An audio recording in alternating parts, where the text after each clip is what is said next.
ഇപ്പൊ നമ്മളൊരു ജോലി ചെയ്യുമ്പോൾ ആ ജോലി മര്യാദക്ക് ചെയ്യാൻ ശ്രമിക്കുക. ഇപ്പൊ ഫുഡ് എന്ന് പറയണത് ഭയങ്കര ശ്രദ്ധിച്ച് ചെയ്യണം. നമ്മളിപ്പോ വേറെ എന്തിനേയും തിരക്കിനിടയിൽ നമുക്ക് നമ്മൾ ഇഷ്ടപ്പെട്ട സാധനം ഉണ്ടാക്കി കൊടുക്കാൻ പാടില്ല. അപ്പൊ നമ്മള് അങ്ങനെ ഞാനിപ്പോ എനിക്ക് ഇഷ്ടപ്പെട്ട സാധനം ഉണ്ടാക്കി കൊടുക്കുക എന്നതാണ് എനിക്ക് സന്തോഷമുള്ളത്. ഇപ്പൊ വേറെ ആളെ നിർത്തിയിട്ട് അവരോട് ഞാൻ ഇങ്ങനെയൊക്കെ ചെയ്യൂട്ടോ എന്ന് പറഞ്ഞിട്ട് അത് അവര് ഞാൻ ആഗ്രഹിക്കുന്ന പോലെ വൃത്തിയിലും വെറുതെ ഒരു ഓണറായിട്ട് മാറി നിന്നിട്ട് കാര്യമില്ല. ഇപ്പൊ ഒരാൾക്ക് നമ്മൾ ഭക്ഷണം ഉണ്ടാക്കി വിൽക്കുമ്പോ നമ്മൾ ശ്രദ്ധിക്കേണ്ട ഏറ്റവും വലിയ കാര്യം എന്ന് വെച്ചാൽ നമ്മളും കഴിക്കേണ്ടത് അതിൽ നിന്ന് തന്നെ ആയിരിക്കണം. അതിനുള്ള കോൺഫിഡൻസ് ഉണ്ടാവും. അതിപ്പോ ഇപ്പൊ എന്റെ ഒരു കോൺസെപ്റ്റ് എന്ന് വെച്ചാൽ നമുക്കിപ്പോ എനിക്ക് രാവിലത്തേക്ക് എന്റെ ഫുഡ് ഉണ്ടാക്കി അത് കുറച്ചും കൂടെ ക്വാണ്ടിറ്റി കൂട്ടുക, എന്നിട്ട് അത് അവർക്ക് മറ്റുള്ളവർക്കും കൊടുക്കുക. അപ്പൊ അതൊരു പ്രത്യേക ഒരു സന്തോഷം ഉണ്ടാവും. കാരണം അപ്പൊ നമുക്ക് കൊടുക്കുമ്പോൾ തൃപ്തി ഉണ്ടാവും. അപ്പൊ അങ്ങനെയാണ് എന്റെ മനസ്സിൽ കിടക്കുന്നത്. അങ്ങനെ തുടങ്ങുകയാണെങ്കിൽ അങ്ങനെ തുടങ്ങണം എന്നാണ് എന്റെ മനസ്സിൽ കിടക്കുന്നത്. അപ്പൊ അതിന് നമുക്ക് സമയം വേണം.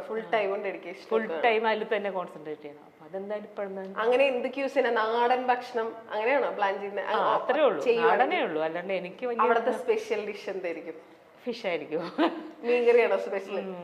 ഫിഷ് എനിക്ക് ഭയങ്കര ഇപ്പോഴും പണ്ട് എപ്പോഴും എൻ്റെ അമ്മയൊക്കെ പറയുന്ന കാര്യമാണ്, ഫിഷ് എന്ന് വെച്ചാൽ അവൾ മരിക്കും എന്ന് പറയാം. പക്ഷെ ഞാൻ ഉപ്പുമുളകിന് വേണ്ടി 7 വർഷം ഞാൻ ഫിഷ്, മീറ്റ് എല്ലാം, മുട്ട എല്ലാം അവോയ്ഡ് ചെയ്തിട്ടുണ്ടായിരുന്നു. അത് ഏറ്റവും ഇഷ്ടമുള്ളൊരു സാധനം നമ്മൾ അവോയ്ഡ് ചെയ്ത് അത് ഉപ്പുമുളകിന് വേണ്ടി, ഉപ്പുമുളക് ഹിറ്റാവാൻ വേണ്ടി തുടങ്ങിയപ്പോൾ തലേന്ന് അവോയ്ഡ് ചെയ്തു. തുടങ്ങുന്നതിന്റെ തലേന്ന് എല്ലാം അവോയ്ഡ് ചെയ്തു. ഹിറ്റാവണമെന്ന് പ്രാർത്ഥിച്ചു. അങ്ങനെ നമുക്ക് ഏറ്റവും ഇഷ്ടം എന്താണോ, ഏറ്റവും ഇഷ്ടമുള്ളത് കഴിക്കുന്നതിലാണ് കേട്ടോ. ഏറ്റവും ഇഷ്ടമുള്ളത് അവോയ്ഡ് ചെയ്താൽ നമ്മൾ ആഗ്രഹിക്കുന്നത് കിട്ടുമെന്ന് ഞാനിങ്ങനെ വിശ്വസിക്കുന്നുണ്ട്. അപ്പൊ അങ്ങനെ ഏറ്റവും ഇഷ്ടമുള്ള സാധനം അത്ര 7 വർഷം ഉപേക്ഷിച്ചു. പിന്നെ ഞാൻ ഇപ്പൊ ആറുമാതിച്ച് കഴിക്കുന്നുണ്ട്. സിനിമാ താരങ്ങളായ ബിജു സോപാനത്തിനും SP ശ്രീകുമാറിനുമെതിരെ കഴിഞ്ഞ ദിവസമാണ് ലൈംഗിക അതിക്രമ കേസ് വന്നത്. ആരാണ് ഈ കേസ് കൊടുത്തത് എന്ന് വ്യക്തമല്ല. സീരിയലിൽ ഇവരോടൊപ്പം അഭിനയിക്കുന്ന ഒരു നടി തന്നെയാണ് ഈ ലൈംഗിക അതിക്രമ കേസ് പരാതി ഉന്നയിച്ചത് എന്നാണ് റിപ്പോർട്ടുകൾ വരുന്നത്. ഇതിലെ പല താരങ്ങളും തുറന്നടിച്ച് രംഗത്തെത്തിയിട്ടുണ്ട്. ഗൗരി തന്നെ പുറത്ത് പറഞ്ഞു വന്നിട്ടുണ്ട്, താനല്ല ഇങ്ങനെ ഒരു കേസ് കൊടുത്തതെന്നും താൻ യാത്രയിലാണെന്നും റീജോയിൻ ചെയ്യുമെന്നും ഗൗരി പറഞ്ഞ് രംഗത്തെത്തിയിരുന്നു. കഴിഞ്ഞ ദിവസം ഗൗരി ഈ സീരിയലിലേക്ക് തിരിച്ചെത്തുകയും ചെയ്തിരുന്നു. ഹായ്, ഞാൻ ഗൗരി. ഞാൻ എന്താണ് ഇങ്ങനെ ഒരു വീഡിയോ ചെയ്യുന്നതെന്ന് വെച്ച് കഴിഞ്ഞാൽ, ഇന്നലെ ഒരു ന്യൂസ് സ്പ്രെഡ് ആയിട്ടുണ്ടായിരുന്നു. അപ്പോൾ ആ ന്യൂസ് റിലേറ്റ് ചെയ്തിട്ട് എനിക്ക് ഒരുപാട് കോൾസും മെസ്സേജസും ഈവൻ പലയിടത്തും എനിക്കെതിരെ ഹേറ്റ് സ്പ്രെഡ് ആവുന്നുണ്ട്. സോ എനിക്ക് വ്യക്തമായിട്ട് പറയണം, എനിക്കിതുമായിട്ടൊരു യാതൊരു ബന്ധമില്ല. അപ്പോൾ ഞാനിപ്പോൾ പലരും എന്നോട് ചോദിക്കുന്നുണ്ട് എന്താണ് എപ്പിസോഡ്സ് ഇല്ലാത്തത്, എന്താണ് റീസൺ എന്നൊക്കെ ചോദിക്കുന്നുണ്ട്. അതിൻ്റെ റീസൺ വേറെ ഒന്നുമല്ല, ഞാനൊരു ട്രിപ്പ് പോയേക്കുമായിരുന്നു ഷിംല വരെ. ഞാൻ 20th റിട്ടേൺ വന്നതേ ഉള്ളൂ. വന്ന ഉടനെ ഞാൻ റീജോയിൻ ചെയ്യുകയും ചെയ്തു. 24th വരെയുള്ള എപ്പിസോഡ്സിൽ ഞാൻ പാർട്ടുമാണ്. സോ അതുകൊണ്ടാണ് ഞാൻ എപ്പിസോഡ്സിൽ ഇല്ലായിരുന്നത്. ഇനി വരുന്ന ടെലികാസ്റ്റ് ചെയ്യാൻ വരുന്ന എപ്പിസോഡ്സിൽ ഞാൻ ഉറപ്പായിട്ടും ഉണ്ടാവും. ഈവൻ അവർ ടെലികാസ്റ്റ് ചെയ്യുന്നുണ്ടെങ്കിൽ ഞാൻ ഉണ്ടാവും. സോ അതാണ് സംഭവം. പിന്നെ ഈ നടിയെന്ന ഈ ന്യൂസുകളിൽ പറയുന്ന ആൾ ഞാനല്ല എന്ന് ഞാൻ വ്യക്തമായിട്ട് പറയാണ്. അനാവശ്യമായിട്ടുള്ള കോൺട്രവേഴ്സികൾ സ്പ്രെഡ് ചെയ്യാതിരിക്കണം എന്ന് ഞാൻ അഭ്യർത്ഥിക്കുകയാണ്. കൊച്ചിയിലെ സീരിയൽ ചിത്രീകരണത്തിനിടയിൽ ലൈംഗികാതിക്രമം നടന്നു എന്നാണ് പരാതി. എറണാകുളം ഇൻഫോ പാർക്ക് പോലീസാണ് കേസെടുത്തത്. ഫ്ലവേഴ്സിൽ സംപ്രേക്ഷണം ചെയ്യുന്ന സിറ്റ്കോമായ ഉപ്പുമുളകും എന്ന പരിപാടിയിലൂടെയാണ് ബിജു സോപാനവും SP ശ്രീകുമാറും ശ്രദ്ധിക്കപ്പെട്ടു തുടങ്ങിയത്.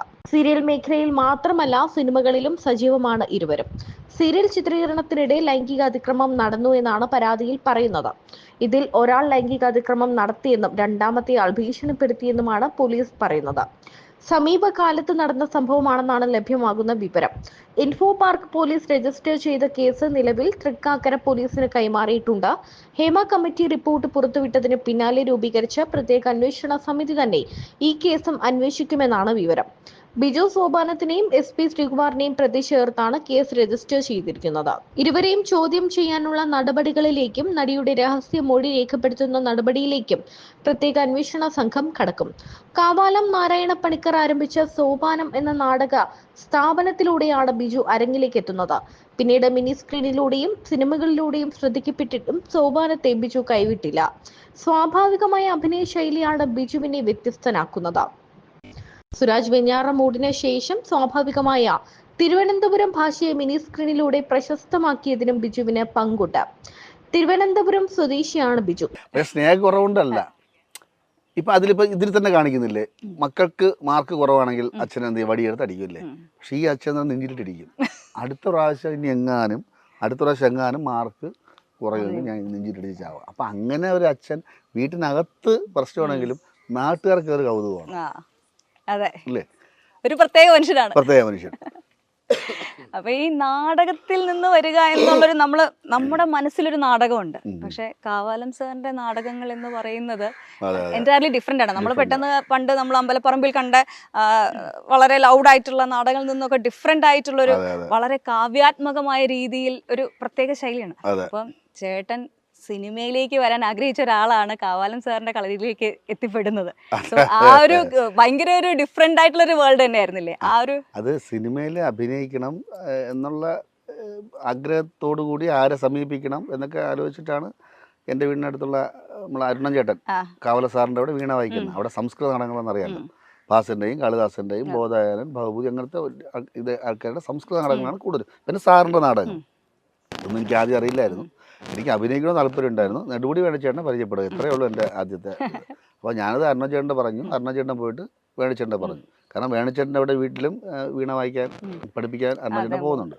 അപ്പോൾ വേണുചേട്ടനെ പറഞ്ഞത് എത്രയും ആഗ്രഹം കൊണ്ട് നടക്കണമെങ്കിൽ അവന് എന്തൊരു ബേസ് വേണം, വെറുതെ ചാൻസ് ചോദിച്ചു നടന്ന കാര്യമില്ല, പണിക്കർ സാറിനെ അവിടെ കൊണ്ടാക്കാൻ പറഞ്ഞു. അങ്ങനെയാണ് ഞാൻ പണിക്കർ സാറിനോടെ പോകുന്നത്. പിന്നെയാണ് അറിയുന്നത് നാട്യശാസ്ത്രാനുഷ്ഠിതമായ നാടകമാണെന്നും തൗര്യത്രിക നാടകം എന്ന് പറയുന്നത് ഗീതവാദ്യ നൃത്തങ്ങൾ കുറേ സംഭവങ്ങളുണ്ടെന്നും പിന്നെ ഈ ഇവരൊക്കെ അവിടെ ഉണ്ടായിരുന്ന ആൾക്കാർ ഭരതഗോപി ചേട്ടനും വേണുചേട്ടനും നമ്മളെ കോസ്റ്റ്യൂം ഡിസൈൻ ചെയ്യണതിന് അരവിന്ദ് സാറാണ്. അയ്യോ, അത് വലിയ വലിയ കാര്യങ്ങളാണ്.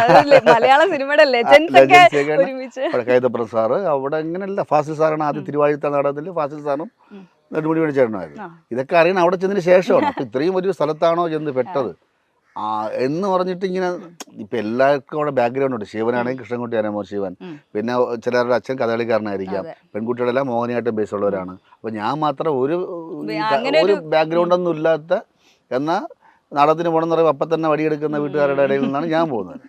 അപ്പോഴങ്ങനെ പോയ സമയത്ത് എനിക്ക് പിന്നെ സിനിമ അങ്ങ് മറന്നു. കാരണം പിന്നെ സിനിമ മറന്നു പറഞ്ഞു കഴിഞ്ഞാൽ അവിടെ ഒരു ചെറിയ വേഷം ചെയ്യുന്നത് തന്നെ വളരെ കഠിനാധ്വാനം ചെയ്യേണ്ടി വരും.